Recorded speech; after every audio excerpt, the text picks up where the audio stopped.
Tinggal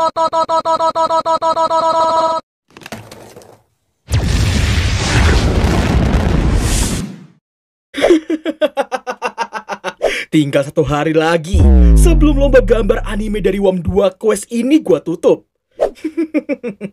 Dan 1 atau 2 hari setelah ditutup, bersiaplah untuk gambar kalian ku review dan ku jadikan video.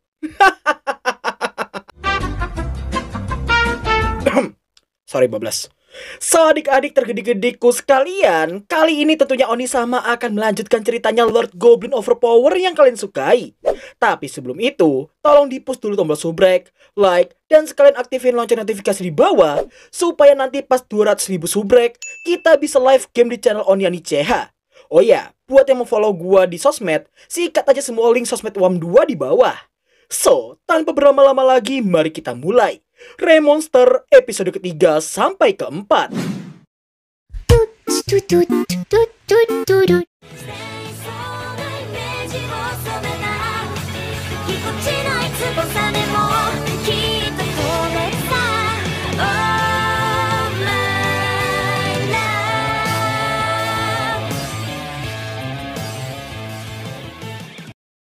Scene berlanjut dengan memperlihatkan semua orang yang sangat-sangat terkejut melihat sosok Goburo yang telah berevolusi jadi seekor ogre unik pasca mengalahkan sang penguasa hutan utara di usianya yang baru menginjak umur 1 bulan.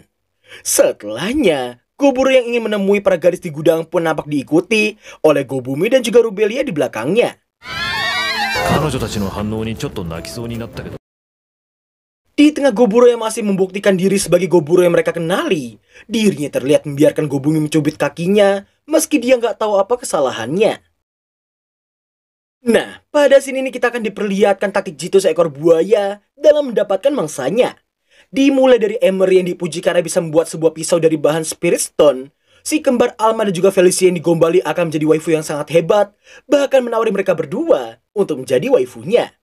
Dan berkat kebaikannya selama ini, Spinel yang tadinya telah menyiapkan sebotol racun racikan buat bundir pun tidak lagi membutuhkannya karena dia telah mempercayai Goburo 100%. Namun dari setiap perilaku buaya ini sejak tadi, dirinya gak luput dari pelampiasan kecemburuan Gobumi dan juga Rubelia.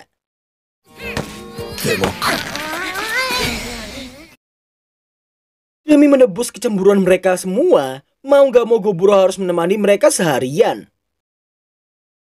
Di hari ke-36, napakah Goburo yang habis melatih beberapa hobgoblin, termasuk Gobukichi. Merasa perbedaannya dengan Goburo semakin jauh, Gobukichi pun berniat berburu di dalam hutan untuk menjernihkan pikiran. Sementara itu, terlihat Gobumi dan juga Hobusato yang kini telah menjadi sepasang besti sejati. Lalu ada Gobue yang saat ini terlihat sedang menambang biji bersama goblin lainnya. Dan untuk Rubelia, dia terlihat berlatih keras seorang diri di dalam hutan.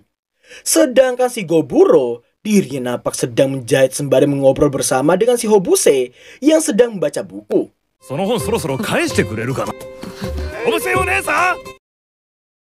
Hari ke-37, napakah Gobue yang datang dengan sangat paniknya sembari membawa seekor karbunkel yang sedang terluka parah yang ia temukan saat sedang menambang sebelumnya. Setelah Goburo memberikan heal padanya, karbunkel bernama Litana ini pun menjelaskan semua situasinya pada mereka.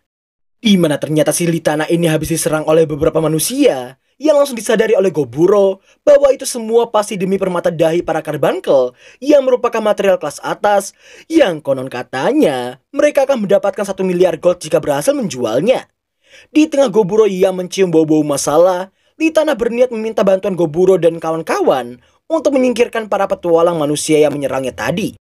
Melihat si karbunkel yang mohon supaya Goburo mau minjamkan kekuatannya, Goburo jadi teringat dengan legenda penyihir legendaris yang bernama Velvet. Di mana ternyata sosok itulah yang telah menciptakan para karbunkel untuk dijadikan pengelola ruang harta sang pencipta. Goburo pun mengetahui bahwa inti karbunkel di hadapannya saat ini kini telah rusak dan membuat umurnya jadi lebih pendek dari yang seharusnya. Singkat waktu, daripada menyerahkan harta legendaris itu ke tangan para manusia, si karbunkel merasa tuannya lebih ingin semua harta itu diserahkan pada Goburo. Mendengar dan melihat permohonan tulus dari Litana, tentunya Goburo langsung menerimanya tanpa berpikir 2 kali. Sebelum pergi dari sana, Goburo meminta Emery untuk memberikan belati Spirit Stone padanya. Karena akan jadi lebih aman jika ia membawa sebuah senjata daripada tangan kosong seperti itu. Nggak lama kemudian, Rubelia terlihat memasang wajah khawatir yang langsung ditenangkan oleh Goburo bahwa dia hanya akan mengusir mereka secara baik-baik. Namun jika para manusia itu nggak bisa diajak kompromi, jelas Goburo akan menggunakan jalan kekerasan.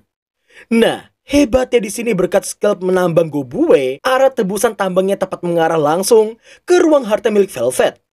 Untuk berjaga-jaga, Kobukichi dan yang lain telah ia suruh untuk bersembunyi dulu, meski dirinya akan menggunakan jalan damai terlebih dahulu. Akan tetapi meski niatnya begitu, sayangnya di sini harapan Goburo tak diindahkan sama sekali. Dan ya dari cara ngomongnya aja kita udah tahu sebenarnya sih ya bahwa para petualang manusia itu nggak tahu diri dan terus-menerus merendahkan Goburo yang dikira cuma sekedar ogre yang bisa bicara. Meski mencoba bersikap ramah, namun sayangnya emosi Goburo harus dibuat pecah begitu assassin party mereka yang mencoba membunuhnya secara diam-diam. Mereka juga enggan untuk mendengarkan peringatan Goburo karena merasa udah overpower dengan full set equipment sihir peringkat atas yang mereka miliki saat ini. Yang bahkan ya, Goburo sempat diserang menggunakan sihir petir yang tepat mengenai kepalanya. Sampai pada akhirnya...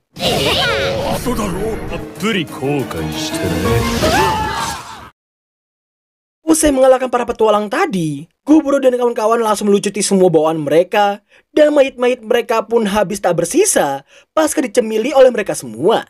Gak cuma dapat skill doang, barang-barang jerahan mereka pun gak main-main cuy. Seperti contoh item tas sihir ini yang bisa menampung 200 barang yang langsung berubah menjadi sebuah interdimensional storage begitu dicemil sama si Goburo. Dan item itu nampaknya bisa menyimpan 1200 item dengan kapasitas maksimum sebesar 99 per itemnya. Merasa semua telah beres, Goburo dan lain terlihat memasuki ruang harta yang di dalamnya terdapat banyak sekali harta serta jasad Velvet sang penyihir legendaris. Setelah Litana mengucapkan rasa terima kasih dan merasa tenang karena akhirnya para petualang manusia jahat itu telah dibereskan, dirinya terlihat mendoakan keselamatan Goburo dan kawan-kawannya sebelum akhirnya dia menghilang dan cuma menyisakan batu permatanya saja. Golden Order. Nah, di sini kita pun akan dibuat sadar bahwa Kobukichi ternyata menyimpan perasaan pada Gobue yang dirasa sangat kawaii baginya. Setelah Goburo minta pada semuanya untuk mendoakan kepergian Litana dan Velvet, mereka terlihat saling bahu-membahu mengangkut semua harta di sana ke dalam interdimensional storage miliknya. Dan demi menghargai serta berterima kasih pada sosok Velvet sang penyihir legendaris, Goburo terlihat membakar jasadnya supaya beliau bisa tenang di alam sana. Namun sesaat setelah jasadnya hangus terbakar, di sini Goburo pun dibuat sangat-sangat terkejut karena sebuah item gauntlet nampak muncul secara tiba-tiba. Singkat cerita, setelah mereka berpesta pasca menyelesaikan misi tersebut, nampaknya hari yang telah masuki hari ke-39 di sana. 10 hobgoblin diberikan masing-masing sebuah senjata sihir hasil jarahan yang kemarin. Goburo sendiri mengambil 3 item kelas legenda. Antara lainnya ialah tombak Vermilion Kazikubei, gelang sihir Erguza Vleu, dan sebuah item bernama Air Great Lamp. Goburo turut menjelaskan tentang tingkatan dari sebuah item, dimulai dari inferiority sampai dengan phantasm. Sedangkan item legendari yang berada tepat di bawah phantasm diyakini bisa memerintah sebuah negara.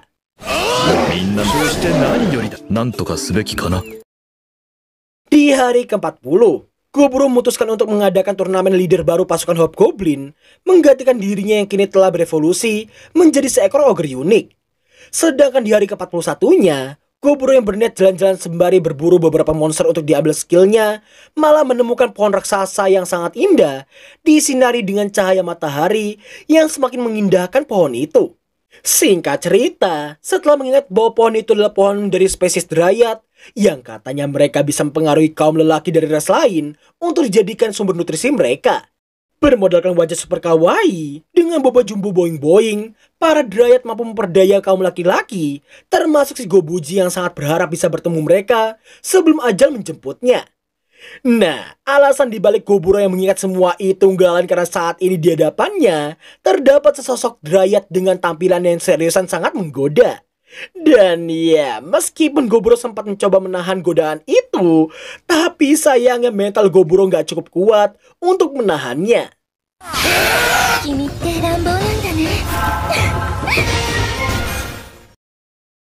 Tapi bukan yang menjadi nutrisi, Goburo justru mendapatkan Dryad Blessing darinya. Dan si Dryad sendiri malah merasa puas sehabis memberikan servis uyu-uyu mantep dan meminta Goburo untuk datang lagi ke tempat itu.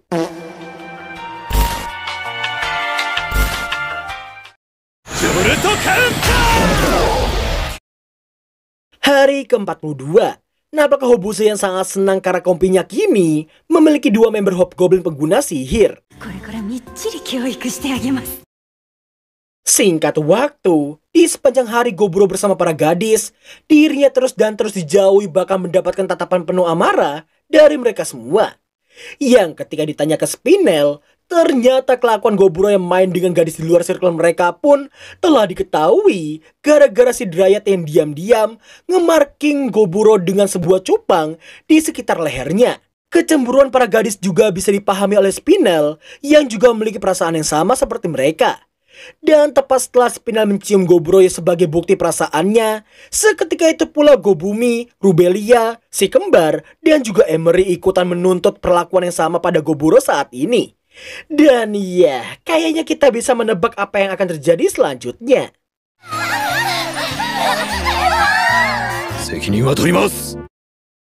Setelah berhasil oleh dengan para gadis, napakah hari yang telah masuk ke hari ke-44. Goburo yang memiliki skill deteksi pun bisa mengetahui ada beberapa orang yang mendekati markas mereka. Setelah dipanggil oleh Gobukichi, Goburo pun langsung paham dan terlihat keluar markas untuk menemui orang-orang tadi. Mendengar dan melihat betapa angkuhnya pemimpin regu elf itu, jelas Goburo bisa langsung menebak bahwa orang tersebut pasti akan jadi biang masalah. Adapun tujuan mereka mendatangi para goblin ialah meminta para goblin untuk mengambil kembali harta bangsa elf yang telah dicuri oleh bangsa manusia. Dan stok makanan selama berbulan-bulan akan dijadikan imbalan untuk mereka. Mengira Goburo dan bangsanya akan menerima misi tersebut, namun ternyata Goburo menolaknya dengan keras. Terkejut dengan keputusan itu, Goburo pun memperjelas bahwa orang yang membutuhkan bantuan sudah sewajarnya bersikap lebih sopan dan tidak angkuh sepertinya. Buset, Hosoku Haki coy. Siapa sangka? Goburo kemudian mencengkram leher elf angku itu dan memperingatkan jika dia mau pulang dengan selamat, maka dirinya harus memerintahkan para elf archer untuk menurunkan busur mereka. Takut akan dibunuh olehnya, si elf angku itu pun langsung menurutinya begitu aja. Goburo lalu terlihat mengeluarkan tombak Kazikubei miliknya, sembari memberitahukan bahwa sebenarnya dia mau aja bekerja sama dengan bangsa elf, tapi dia hanya malas dan tidak suka dengan sikap mereka tadi. Zenpass, sebuah teknik yang tercipta saat Kazikubei menusuk sesuatu, sehingga penggunanya bisa menciptakan tombak unlimited dengan radius lebih dari 100 meter. Merasa sangat takut dengan Goburo, bangsa elf itu langsung pergi dari sana.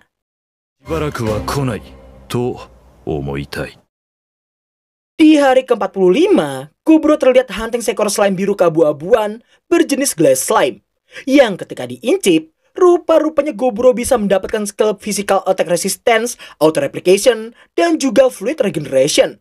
Setelah mencoba skill auto replication-nya, yang bisa menciptakan cloningan yang menggunakan tetes darah miliknya, Goburo meminta Gobumi dan para gadis untuk membuat baju yang benangnya telah dilapisi menggunakan darahnya di hari ke-46.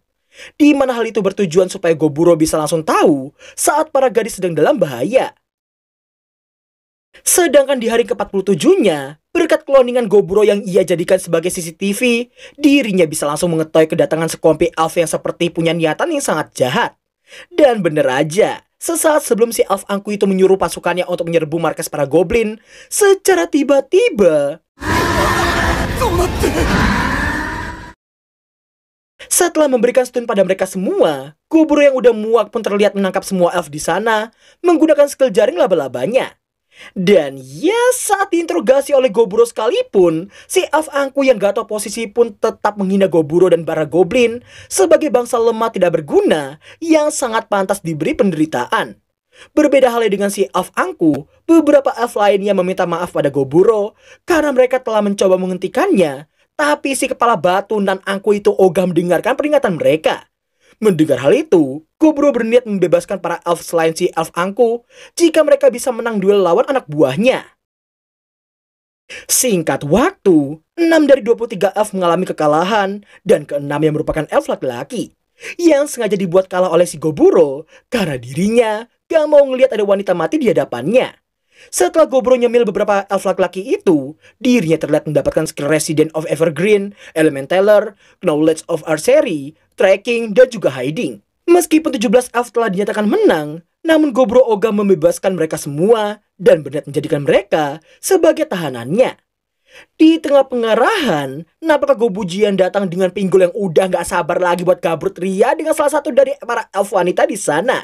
Mendengar kecabuelan tetua Luknut yang satu ini, Goburo memperingatinya untuk tidak mendekati mereka semua, yang mana Gobuji pun paham dan mencoba bersikap layaknya tetua bijak pada umumnya.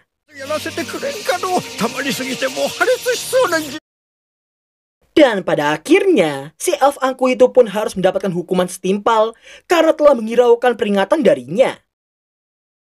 Singkat cerita, di hari ke-48, nampaknya Gobukichi yang telah mencapai level 100-nya.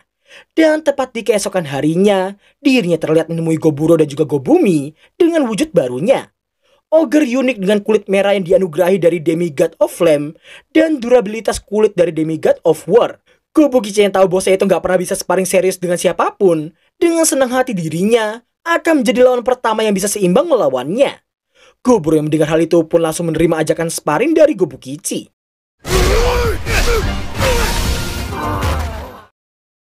Meski Gobukichi berhasil dikalahkan, namun dalam hati Goburo merasa Gobukichi kini telah resmi menjadi rivalnya. Scene lalu berlanjut ke Goburo yang entah bagaimana bisa berada di sebuah goa, yang di dalamnya dia berjumpa dengan goblin misterius yang memberinya sebuah item yang belum diketahui nama ataupun kegunaannya. Terasa nyata, tapi ternyata itu hanya sebuah mimpi.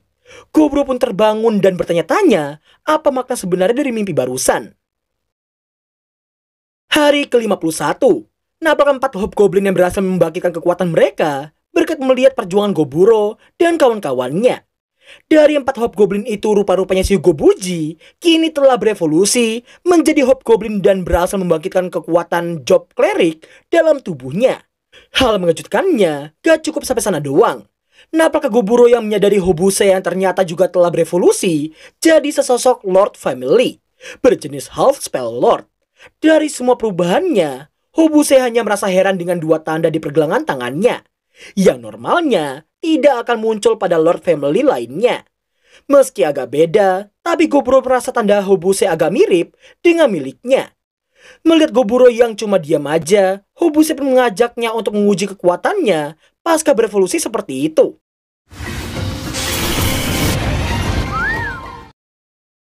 Singkat waktu, setelah Goburo menghentikan aksi Hobuse yang mau menguji nembak skillnya tadi sebanyak 20 kali, dirinya merasa kata half di rasnya Hobuse saat ini adalah pertanda bahwa dirinya pasti bisa berevolusi jadi spell lord yang sesungguhnya. Dan demi merayakan evolusinya, Hobuse terlihat diberikan equipment baru yang sepertinya punya tingkatan item legenda. Goburo pun merasa senang karena dengan semakin seringnya ras goblinnya itu mengalami evolusi, hal itu semakin meningkatkan semangat yang belum berevolusi untuk jadi lebih kuat dan mengejar mereka yang telah berevolusi. Meski banyak dari mereka yang terinspirasi, tapi gak sedikit pula dari para goblin yang menyerah untuk berevolusi seperti mereka.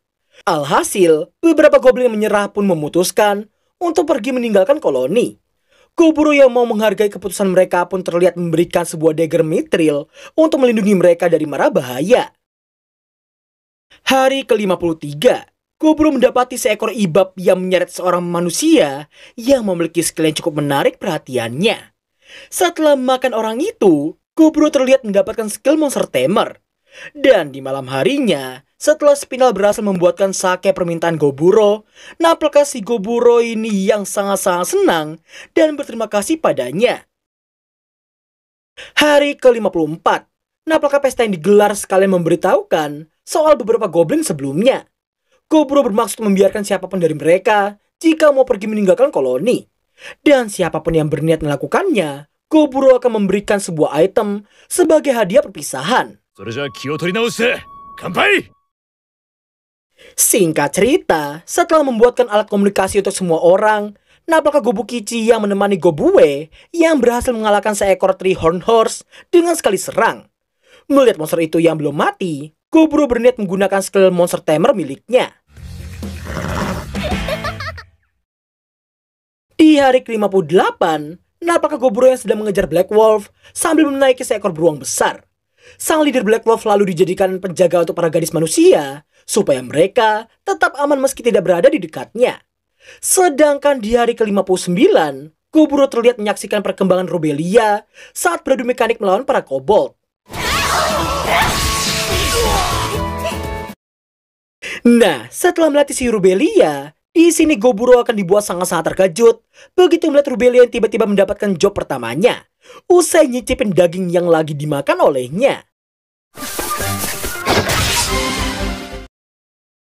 Noir Soldat, itulah job baru Rubelia yang mengharuskannya mengonsumsi daging monster jika tidak mau mati. Namun sebagai gantinya, dirinya akan mendapatkan buff kekuatan yang sangat luar biasa dahsyat.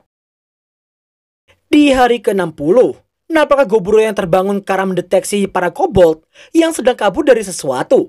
Meski belum tahu apa yang mereka hadapi, Goburo terlihat tetap mengerahkan pasukannya untuk bersiap menghadapi gempuran. Dan setelah para kobold dibiarkan masuk, rupa-rupanya pasukan yang menyerang adalah pasukan skeleton yang jumlahnya sama sekali nggak ngotak.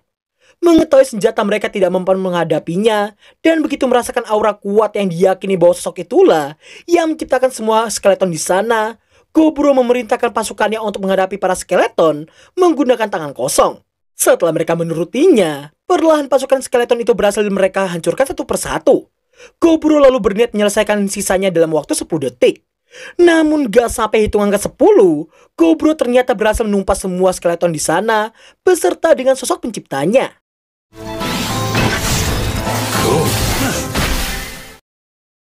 Usai menghabisi para skeleton dengan hitungan 3 detik lebih cepat, napakah si Goburo yang nyemil kepala pencipta para skeleton tadi dan mendapatkan skill Summon Lower Undead, High Tier Equipment Materialization, Mana Absorption, Low Damage Reduction, dan Low Magic Reduction. Setelahnya, para kobold terlihat berterima kasih pada Goburo karena telah menyelamatkan mereka semua. Di mana ternyata alasan bangkitnya para skeleton tadi adalah karena para kobold yang gak sengaja menggali jalan yang mengarah langsung ke ruang harta Velvet.